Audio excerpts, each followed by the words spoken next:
Assalamualaikum warahmatullahi wabarakatuh.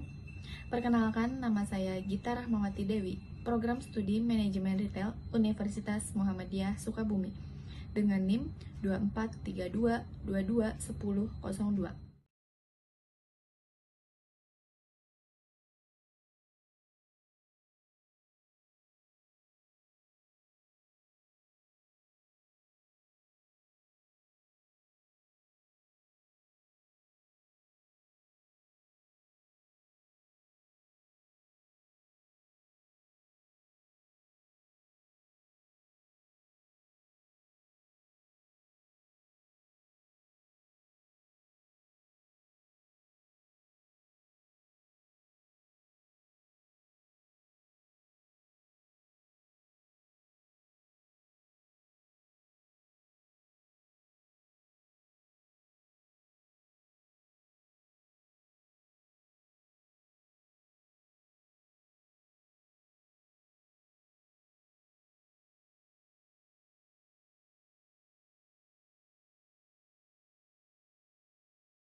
Pada awal tahun 1945, Indonesia masih dijajah oleh Jepang. Jepang menjajah Indonesia selama 3 tahun. Jepang menjajah Indonesia sejak tahun 1942. Penjajahan itu dimulai setelah mereka berhasil mengusir Belanda. Jepang juga berhasil menjajah beberapa negara di Asia Tenggara. Beberapa negara tersebut antara lain Filipina, Myanmar, dan Vietnam. Saat itu, tentara Jepang termasuk tentara yang paling kuat di dunia. Selama tahun 1945, keadaan berbalik. Tentara Jepang mulai mengalami kekalahan di berbagai medan pertempuran. Pada Perang Pasifik, pasukan Jepang dikalahkan oleh Amerika. Jepang juga dikalahkan oleh sekutu pimpinan Inggris di kawasan Indochina. Kekalahan tersebut mengancam kekuasaan Jepang di negara-negara jajahannya. Di Indonesia, Jepang juga harus menghadapi perlawanannya rakyat. Terlebih lagi, Belanda masih ingin kembali menjajah Indonesia. Pada waktu itu, Belanda bergabung dengan sekutu. Perlawanan rakyat dan usaha Belanda menjadikan kedudukan Jepang kian melemah. Akhirnya, Jepang terpaksa menjanjikan kemerdekaan kepada rakyat Indonesia. Janji tersebut bertujuan untuk merendam gejolak dan perlawanan rakyat Indonesia. Selain itu juga dimaksud untuk memberi kesan bahwa Jepanglah yang memerdekakan Indonesia. Dengan janji tersebut, rakyat Indonesia diharapkan bersedia membantu Jepang menghadapi sekutu. Pemerintah militer Jepang di Indonesia pada tanggal 29 April 1945 membentuk suatu badan, yaitu badan itu dinamakan BPUPKI. BPUPKI adalah Badan Penyelidik Usaha-Usaha Persiapan Kemerdekaan Indonesia.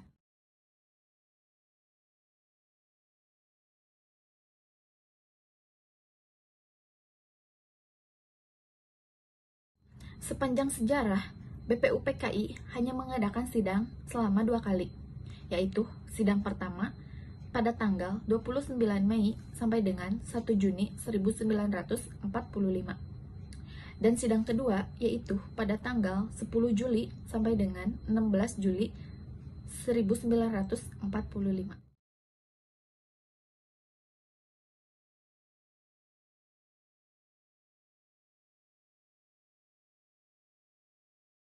Masa persidangan pertama BPUPKI yaitu pada tanggal 29 Mei sampai dengan 1 Juni 1945.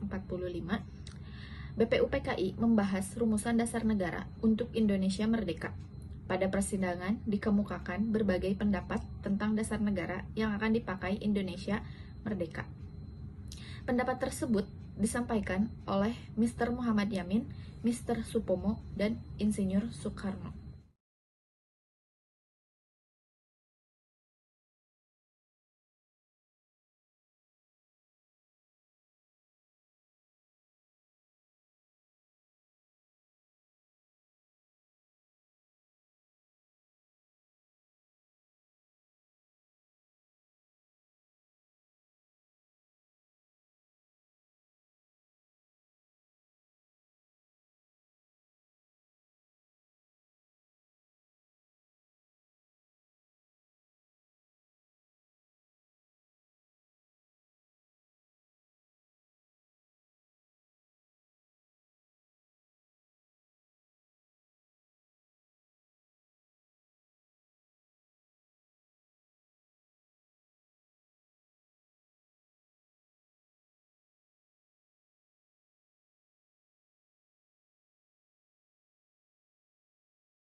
Masa persidangan kedua BPUPKI yaitu 10 sampai dengan 16 Juli 1945. BPUPKI membentuk panitia perumusan dasar negara yang beranggotakan 9 orang, sehingga disebut Panitia 9. Tugas Panitia 9 adalah menampung berbagai aspirasi tentang pembentukan dasar negara Indonesia merdeka.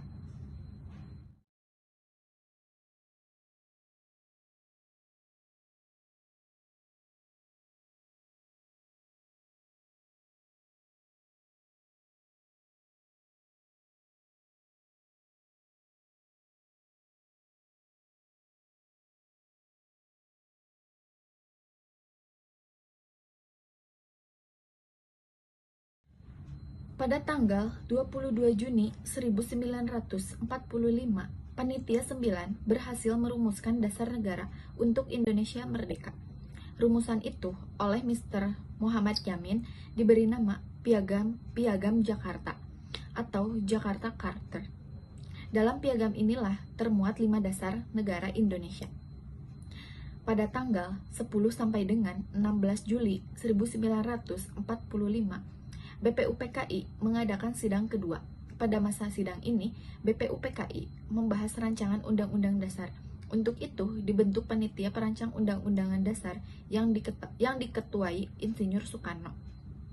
Panitia tersebut juga membentuk kelompok kecil yang beranggotakan 7 orang yang khusus merumuskan rancangan undang-undang. Kelompok kecil ini diketuai Mr. Supomo.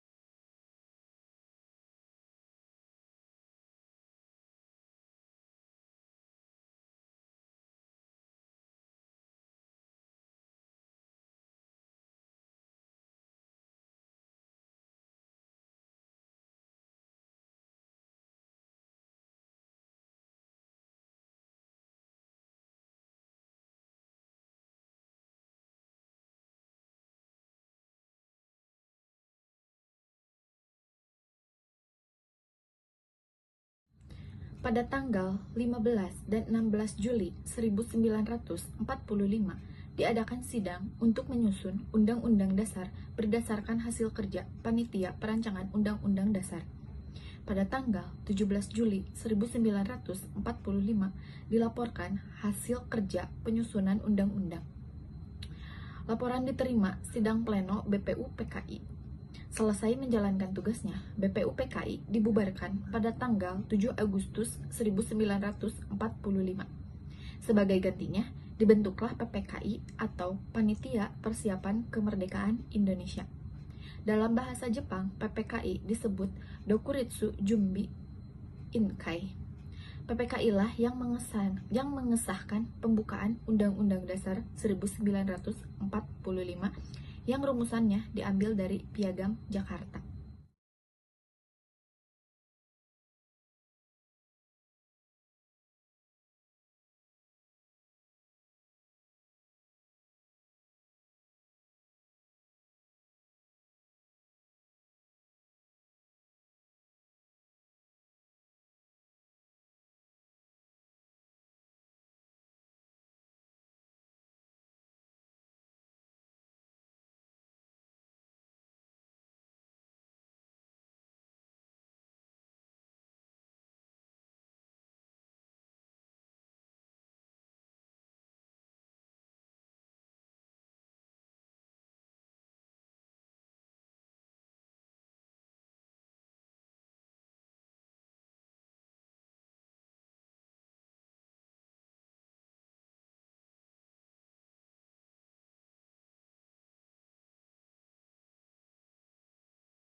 Insinyur Soekarno dan Dr. Andes Muhammad Hatta bersama tokoh pejuang kemerdekaan akhirnya memproklamasikan perjuangan kemerdekaan Indonesia pada 17 Agustus 1945 pada pukul 10.00 pagi hari di Jalan Pegangan Timur nomor 56 Jakarta, yang sekarang menjadi Gedung Perintis Kemerdekaan di Jalan Proklamasi.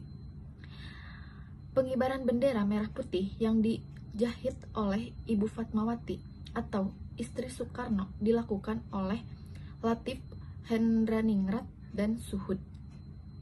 Adapun lagu ciptaan W.R. Supratman yaitu Indonesia Raya dinyanyikan bersama-sama secara serentak. Pada 18 Agustus 1945, tepatnya setelah proklamasi kemerdekaan, PPKI mengadakan sidangnya yang pertama. Pada sidang ini, Ketua PPKI menambah anggota PPKI 6 orang lagi, sehingga semua anggota PPKI berjumlah 27 orang.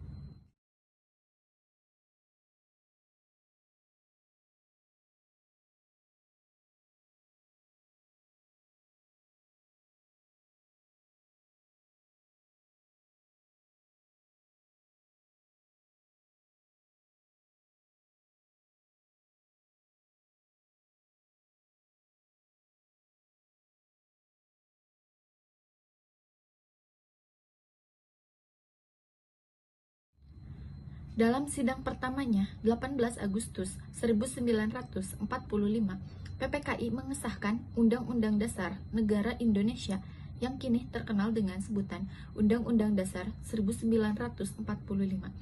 Terdiri atas dua bagian, yaitu pembukaan yang di dalamnya memuat Pancasila dan batang tubuh Undang-Undang Dasar, yaitu keberadaan Undang-Undang Dasar 1945 diumumkan dalam Berita Republik Indonesia pada tahun kedua nomor 7 tahun 1946 pada halaman 45 sampai dengan 48. Selanjutnya, dalam Instruksi Presiden atau Inpres nomor 12 tahun 1968 ditegaskan kembali tentang rumusan Pancasila, yaitu sebagai berikut. Yang pertama, ketuhanan yang Maha Esa. Yang kedua, kemanusiaan yang adil dan beradab. Yang ketiga, persatuan Indonesia. Keempat, kerakyatan yang dipimpin oleh hikmat kebijaksanaan dalam permusyawaratan perwakilan. Serta yang kelima yaitu keadilan sosial bagi seluruh rakyat Indonesia.